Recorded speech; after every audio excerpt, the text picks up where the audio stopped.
right now.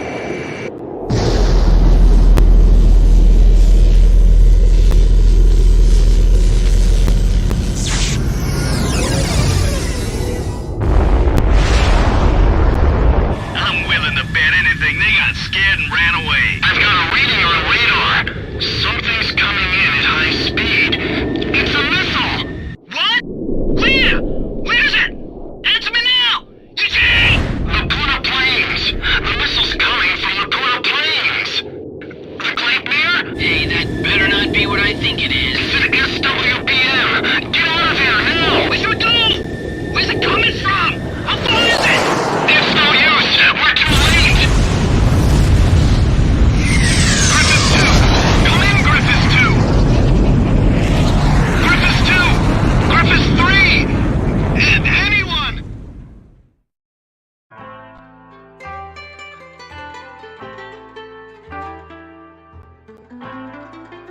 Let this be a symbol of the fury borne by our countrymen towards Aurelia. Such was the impassioned speech of Lesath's commander Diego Gaspar Navarro, as images of the Aurelian squadron's destruction over Cape Aubrey played in the background.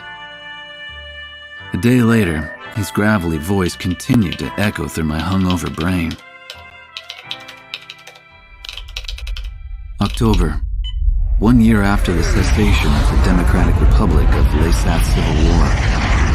After the Civil War, Lesath began to set their sights on their peaceful neighbor, the Federal Republic of Aurelia, claiming retribution for years of exploitation. The invasion suddenly began. With the ever-present threat of the cloaked airborne fortress, Gleipnir, looming overhead, there was little time to react to the few concerns raised about the validity of the war. Such was the speed at which all of Aurelia fell under Lesath's control. Well, not everything has fallen into their hands, but it's only a matter of time. Looking out over the capital, Gaius Tower is both home to Lesath's Central Command and the very symbol of its power. It was originally intended to be a symbol of Aurelia's peace. How ironic. As I looked up at the sun traveling the same old path across the sky, the rays burned my tired eyes. Damn it. I just wish I could finish covering this completely one-sided war and head back home. I'll never get used to being in the southern hemisphere with its backwards seasons.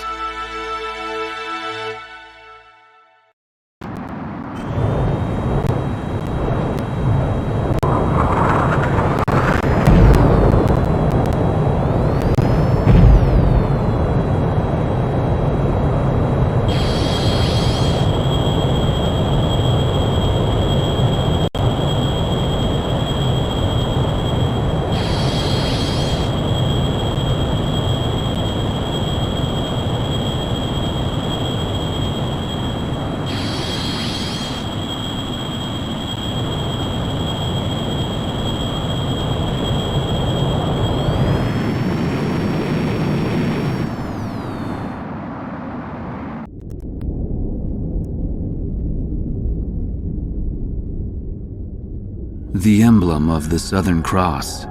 It was on that very day that the aircraft bearing the mark of the Southern Hemisphere brought about the defeat of Lesath forces. But the story barely made the news, and the army showed no apparent reaction. Almost nightly, Lesath's commanding officer, Diego Gaspar Navarro, placed host to grand banquets within Gaius Tower. This evening, he is once again proudly trumpeting the glory of his airborne fortress. I've heard the speech so many times, it feels like I wrote it. Which, in a way, is a good thing, because it lets me concentrate on enjoying the food instead. As I gazed out the window at the night sky, I felt as if even the phases of the moon were somehow at odds with those of the Northern Hemisphere. The words of a fellow reporter, who fancied himself a connoisseur of fine wine, really got me thinking about the price of the glass of wine in my hand. One glass of it is roughly equivalent to several years of a Lesathian citizen's salary. Haven't the long years of civil war left Lesath an impoverished and war-torn nation? Whatever the case, Much is unclear about the flow of money in Lesath. Ever since I arrived here, I've only covered stories the military had approved. However, this particular mystery just might be worth investigating on my own. The idea was nothing more than the product of an idle mind. At least at the time.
Unthinkable!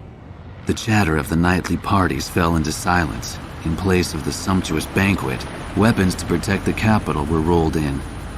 Griswold is in turmoil over the shocking news, but who would have thought that underneath the chaos lay an even greater story?